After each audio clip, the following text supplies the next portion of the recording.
and you see the worst case? Perfect. So this is going to be our case one for today. And this is about a 37-year-old male referred to our clinic from urgent care. The patient presents with a chief complaints of suddenly I cannot open my mouth.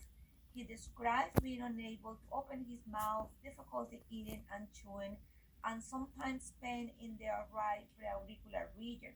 He described his pain as mostly dull with sharp episodes upon opening his mouth.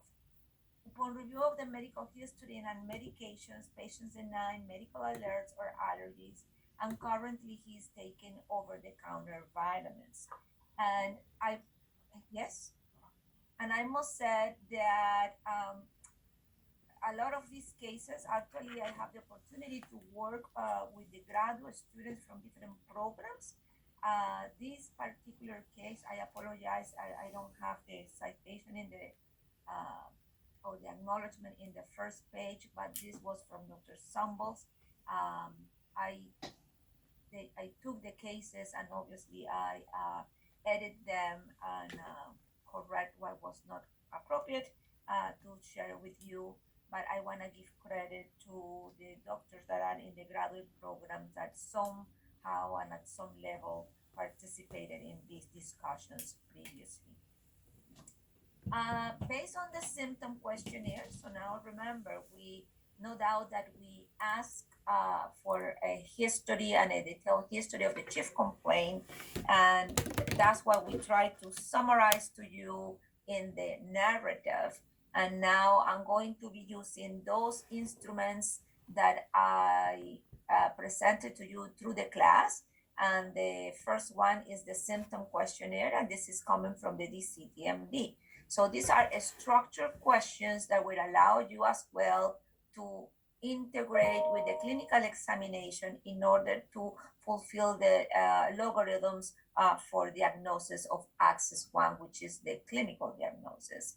So in this particular patient, this gentleman has pain. He answers yes and is described as always present. And then in question 4, the patient endorsed that is modified by functions such as chewing hard or tough food and opening the mouth or moving the mouth forward or to the sides. In terms of headaches, the patients deny any history of headaches during the last 30 days, and therefore we skip the next question that will be the modifying factors of the headache. If you don't have a headache, then for the modifying factors do not apply. The following questions are about joint sounds or closed lock and open lock as well. So the patients describe that for the last 30 days have noticed joint noise, jaw joints present, noises present, and at the same time endorses, I should see in this screen, no, I'm sorry, I'm trying to get to the right screen. And at the same time, the patient says that his jaw have lock or catch even for a moment, that he couldn't open all the way, and that inability to open interferes with the ability to eat. So pay attention to those two questions. In the last 30 days, did your jaw lock so that you couldn't open all the way? He says yes. And then in the question of open locked, in the last 30 days, when you open your mouth wide, did your jaw lock or catch even for a moment? The patient says no.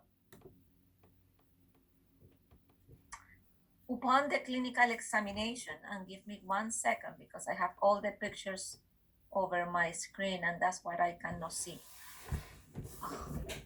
Okay, much better. Thank you. Sorry for that. Upon the clinical examination, as you can see, this is the standardized form, and we start by identifying the localization of the pain by asking the patient to show to the areas where they have experienced pain during the last 30 days. And then we, as examiners, must confirm that localization. So it's not only patient describing the area, but we as examiners confirming that at those areas, and the patient identify the right TMJ and the left masseter region, and no history of headaches. And then when we ask during the clinical exam, that is consistent with that, and the patient denied localization of headaches during the last 30 days. In this particular case, tooth number 8 was taken as the reference tooth. And as you can read, the horizontal overjet was 2, the vertical was 7, and there was no deviation of the midline. The following measurements represent what we have described as the vertical range of motion. And we had the pain-free opening of 25 millimeters, the maximum unassisted opening of 28 with no pain. Remember, we asked the question, did you experience any pain with that movement? And the answer was no. And then for maximum assisted opening, in which now we are going to assist the patient with our fingers, we were able to get to 33, and it was not terminated. It was not terminated, meaning the patient didn't raise their hand or say stop. And notice that there is no pain as well. There is no pain as well with the maximum assisted opening. They are all negative.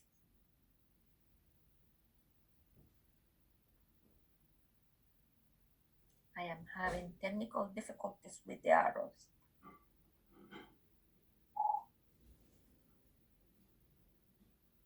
There we are. In terms of lateral movements, happens to be that this particular patient can move 4 millimeters to the right, 4 millimeters to the left, and 4 millimeters in protrusive movements, and all of the movements were without pain.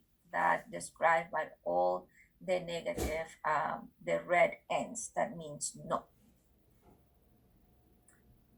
Moving forward with the joint noises assessment, we can see that during opening and closing, the examiner is not able to detect any joint sounds.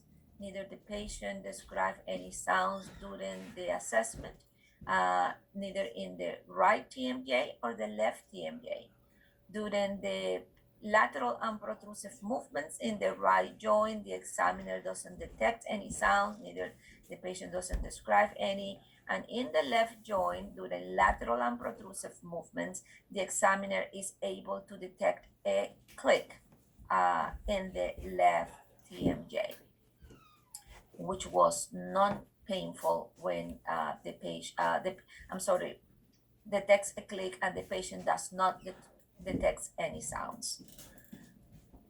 During the clinical exam, and remember this can happen during when you are observing or assessing the joint sounds, but it happens to be that the patient describes being locking during open in both sides, and neither the patient or the examiner was able to reduce that limitation. And I want you guys to remember as well that in case of having a negative intermittent locking in the SQ or a patient questionnaire, symptom questionnaire, if it happens during the exam, you will consider if it's some kind of locking that is reduced, it could be a positive history of intermittent locking. That's a section that everybody tends to forget about it. In terms of muscle and joint palpation, after calibrating the finger to the target amount of pressure, we can see in the right side the temporalis is all negative, the masseter is all negative. In the left side, temporalis is all negative, and in the masseter, we got in the insertion of the masseter the positive pain, which was familiar and it was non-referred. Palpation of the lateral of the TMJ in the lateral pole with half kilo shows negative to palpation, and with 1 kilo around the pole of the right TMJ, we can see that was positive. It provokes the pain. The pain is familiar, and the pain was not referred.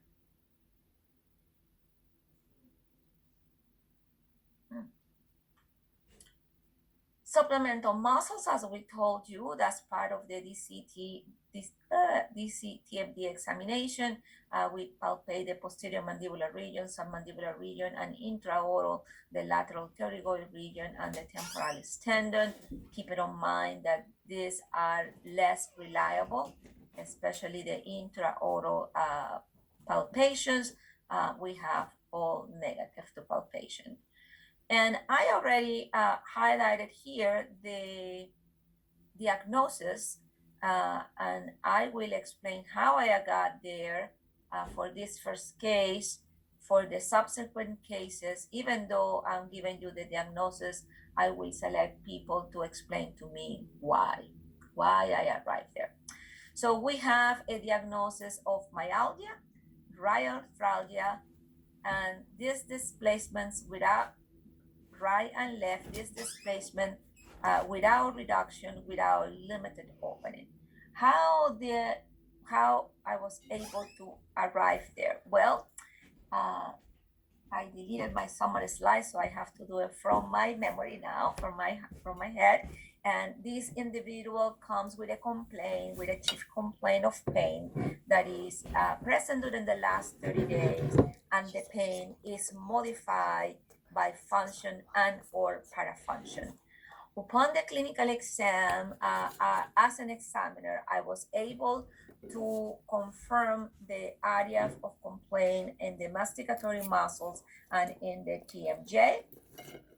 And then specifically during palpation, I was able to replicate the muscle pain that I was able to identify in question 1 as a location in the masseter. I was able to replicate that, meaning that I have pain which was familiar, because it was no referred pain, it was within the boundary of the muscles. That's why I am able to allocate the diagnosis of myalgia. The arthralgia was the same. Patient complained of pain. During the localization of the pain, I was able to identify the area in the right TMJ, and during the clinical examination, either range of motion or palpation, in this case was palpation, I was able then to replicate the pain, meaning the patient gave me a response of pain that was familiar upon the palpation around the pole in the right joint. Now, how we get to the displacement without reduction with limited opening? And for that, if you allow me, I'm going to actually go back in the slides because I think it will be easier. So as you can see here, the patient is able, or was given me in his history, that he was locked. Have you ever had your jaw locked or catch even for a moment so that it could not open all the way? That's question 9. And in addition to that, he answers correct or yes to question 10, which means that the locking was severe enough that interfere with the ability to eat. Having question 9 and 10 from the symptom questionnaire as positive response automatically will put you into the intra-articular conditions, specifically this displacement without reduction. In addition to that, sorry, I have to move here from screens. If I look into his vertical range of motion, you can see, and we have the cutoff for with limited opening and without limited opening based in the maximum assisted opening plus the vertical. So he opens, his maximum assisted was 33, but he have an overbite of 7 millimeters, and 33 plus 7 is 40, and within the criteria of this displacement, without reduction, with or without limited opening, the cutoff is 40 millimeters. If it's less than 40, it's considered with limitation, and if it's 40 or more is considered without limited opening. And that is the reason why this bubble is the one selected. So, I mean, just as you did in your exercise, your extra credit exercise, for your final, we are going to provide the list of diagnoses that you have to select from. And that's why you will have pain conditions in one hand, right joint and left joint disorders. And keep in mind that these are clinical diagnosis, BCTMD clinical diagnosis.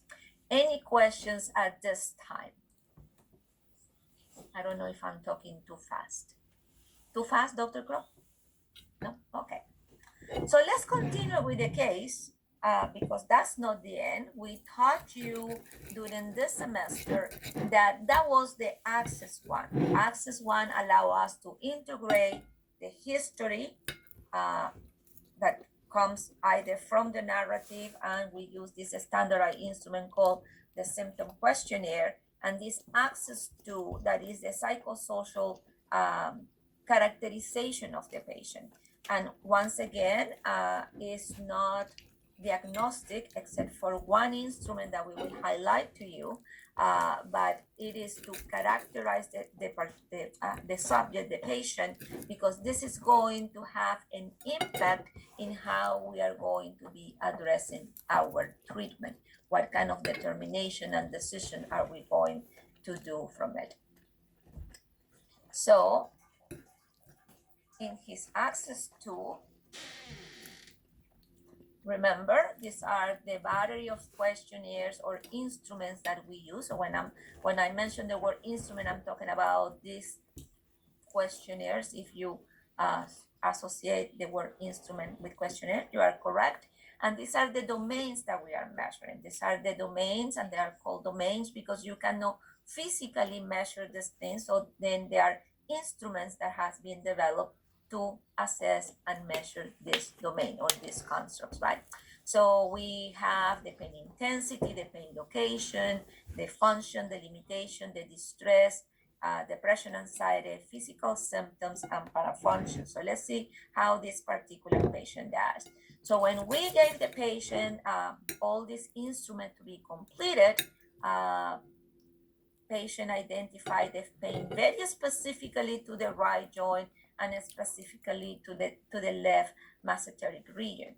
And if you may recall, when we have this particular lecture, there are different ways to analyze these pain joints.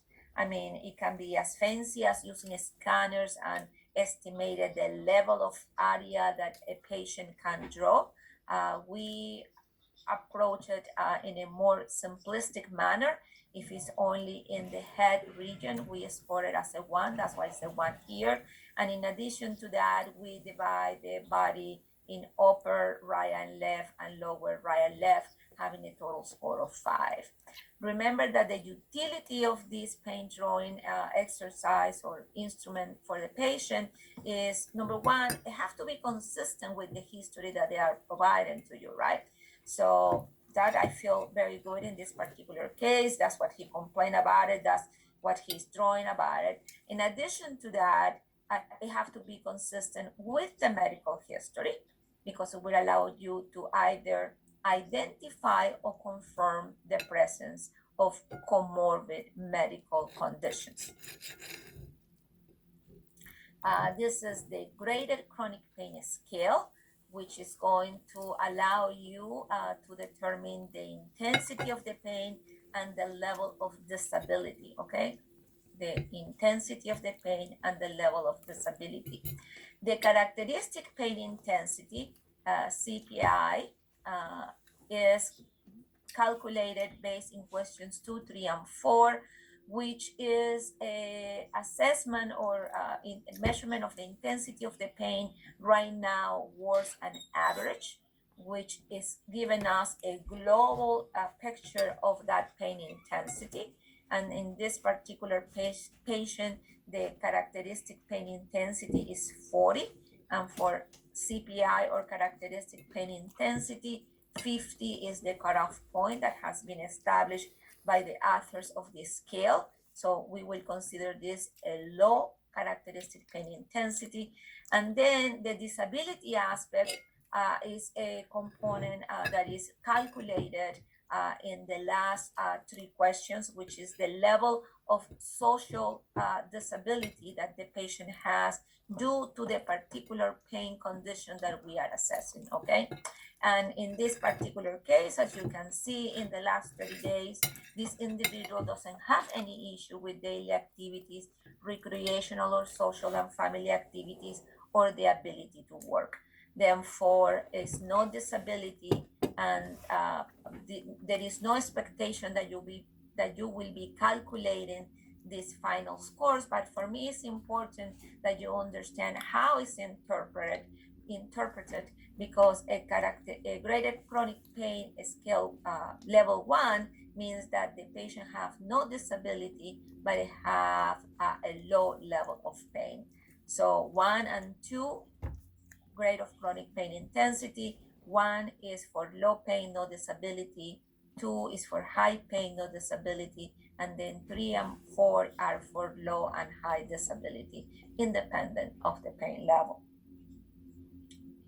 The next instrument the patient completed was the oral behavior checklist. And the oral behavior checklist, if you don't recall, we can use it in two ways. The first one is counting how many positive responses the individual provide to us, the patient. And as you can see, there are 21 items or 21 questions that we ask for, and this particular patient answered positive to 6 out of the 21.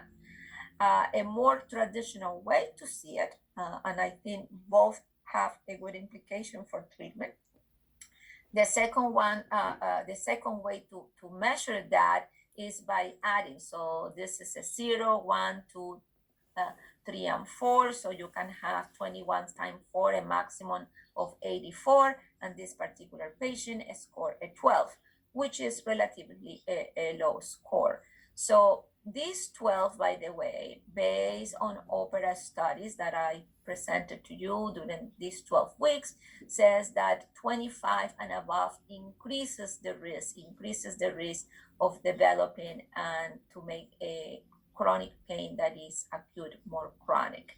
In terms of 6 out of 21, I think in terms of treatment, for me, that is more relevant, because now I know that there are 6 parafunctional activities that I will have to address during my treatment, okay?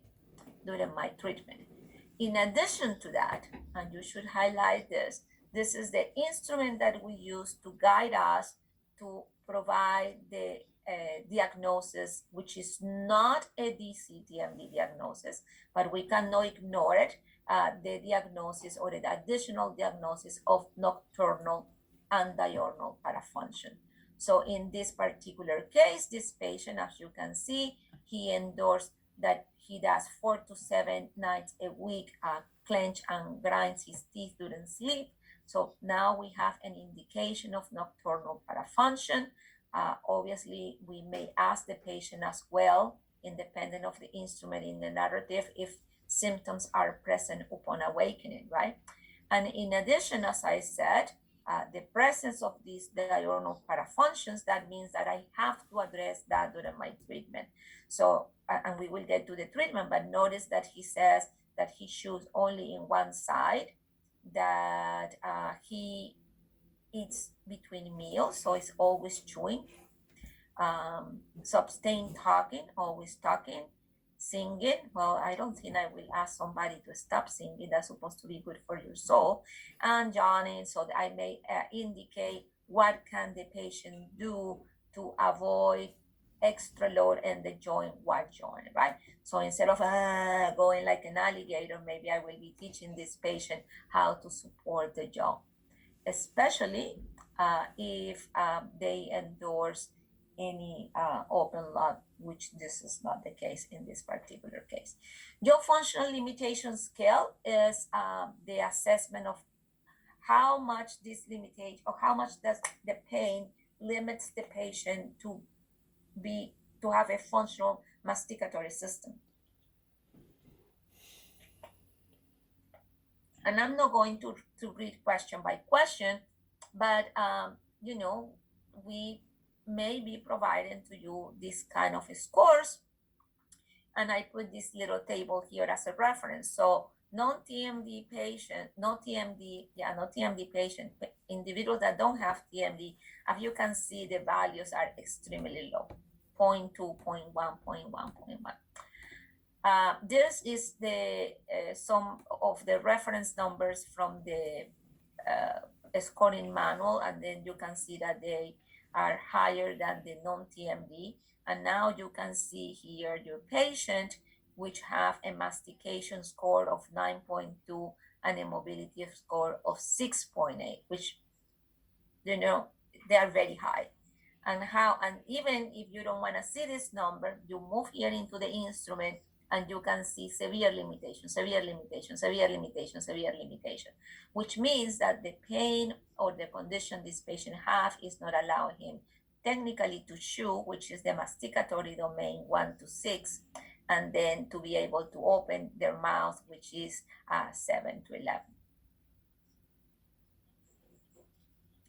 In terms of anxiety, remember, we are not diagnosing anxiety. We are assessing for the presence of symptoms that are associated to anxiety. But our patient in this particular case doesn't seem to endorse any of the anxiety symptoms.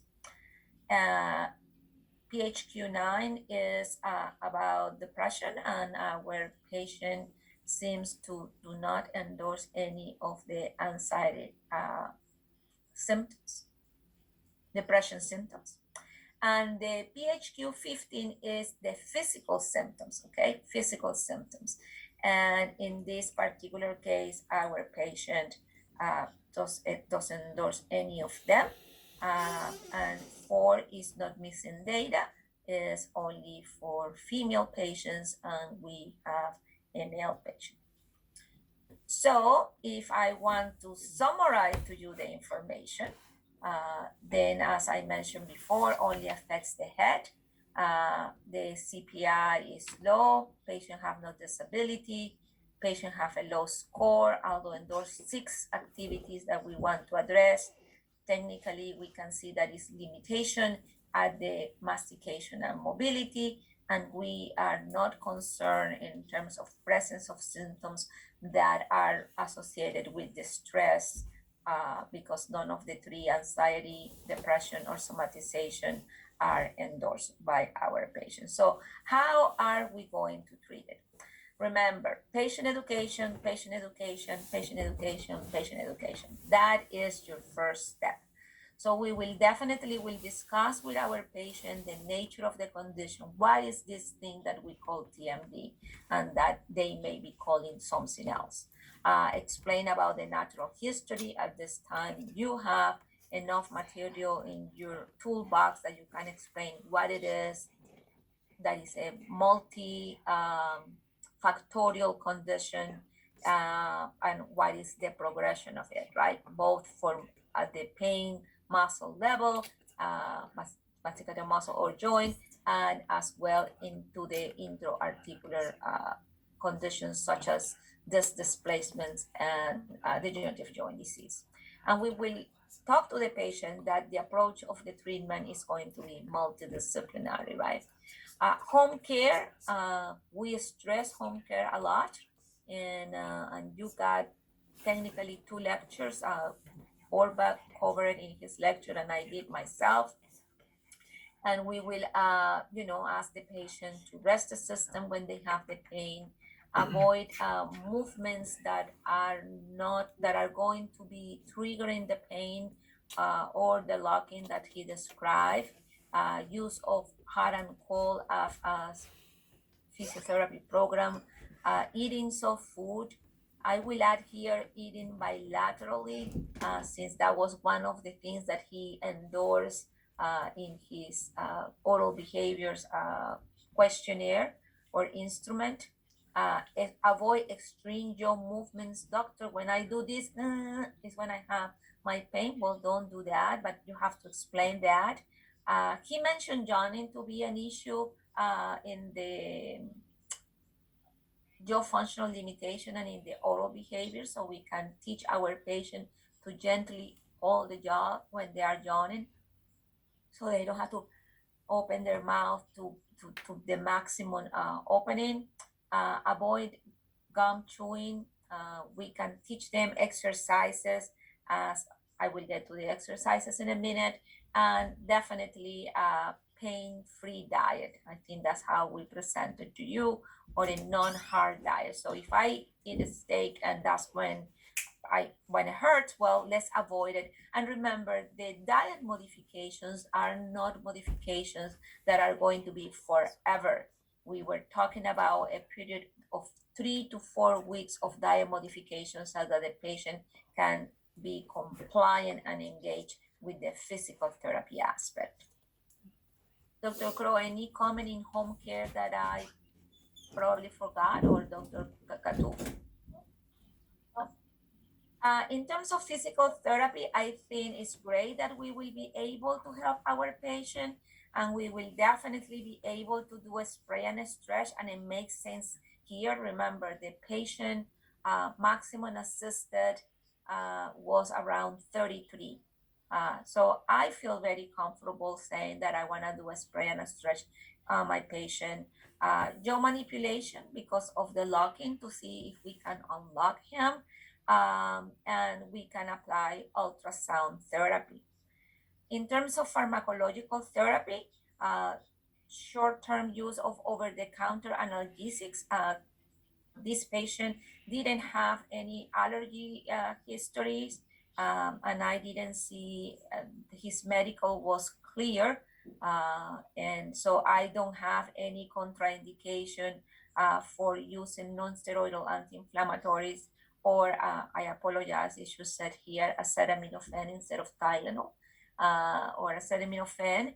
Or if the patient indicates that uses already over the counter, you can ask which one of the two, and you can use a regimen in which you can combine the utilization of non-steroidal and acetaminophen in an alternate way. So you start with the non-steroidal, as we mentioned it to you, 8 o'clock, 3 hours later, you start the acetaminophen, and you be sure that they don't overlap and follow the indications. But the use of these two over-the-counter analgesics shows very good pain management and control.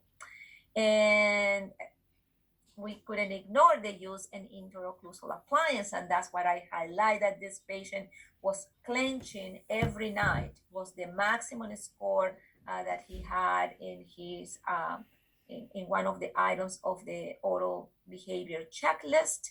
And I think it will be fine to do a full arch flat stabilization appliance. I particularly didn't specify here if it was hard or soft.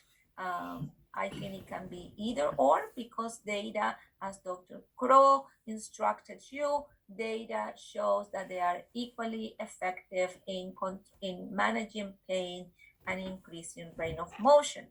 And I will finish the last row, and then I will let Dr. Crow and Dr. Katouf to help me. And we consider arthrocentesis in this patient. Well, remember, the patient says that he's still locked, and we were not able to unlock him during the clinical exam. So I think that arthrocentesis is a technique presented to you by Dr. Campbell that could be considered. And in this particular case, I will say if the physical therapy doesn't improve the patient, and I know it says last resort, I will prefer to eliminate that. I was trying to escape. I did escape. I'm still sharing my screen. I think we should delete that. because I don't want you to get the idea by no means that surgery is our last resort. We should know from the beginning of our diagnosis if a surgical candidate or not. And I think it's not a choice of, oh, none of what we did functional, send it to oral surgery. That is not the idea. We should know from the beginning if the patient is a surgical candidate. But considering that his maximum range of motion, adding his vertical his overbite is 40, he feel his log. Maybe he used to open 70. I don't know that. I will probably feel more willing to start with physical therapy and see the response, and then consult with my colleagues from oral surgery for arthrocentesis. I will stop here, and I actually will let Dr. Crow to help me, and then Dr. Alia if she wants to help, and then any of you that I don't see who is here have a question about this particular case. Dr. Crow. So you have a question in the chat, some confusion on physical therapy. Why not isotonic / isometric? I think we are a little confused on how to decide between the different options. So I can start with that. So if you have a closed lock situation, trying to manipulate the jaw, where you're physically moving the jaw, is a technique to do that. It's not something you're going to do on someone unless you are thinking this is an intracapsular disorder. I personally like an active stretch exercise. That's my favorite one for somebody who is limited opening. Active stretch means your muscles are doing the work. Passive stretch is when something else is moving your jaw. Either someone else is stretching you, or you have a machine that's stretching you, or you have the clothespins that are stretching you. Those are passive stretch. But active stretch is when you slowly open your jaw as wide as you can without pain, slowly close till your teeth are just separated, and you repeat that. So that's an active stretch exercise. It's not it involves a movement the entire way. So it's works in the cases, it seems to be helpful in cases of the closed lock. Spray and stretch is a passive stretching exercise. So again, good for people who don't have good range of motion. This is where you use the cold spray and you stretch the patient. And that, if pain is the limiting factor for someone, stretch and spray will often be very effective in increasing pain-free opening. Ultrasound therapy, the reason this person is a candidate for that is I usually look at ultrasound therapy primarily for muscle disorders. He has a diagnosis of myalgia along with the arthralgia and the closed lock. So ultrasound therapy is a reasonable option if you have the equipment. Or sending someone to a physical therapist who might have these sorts of equipment is another option. So that's the interesting thing with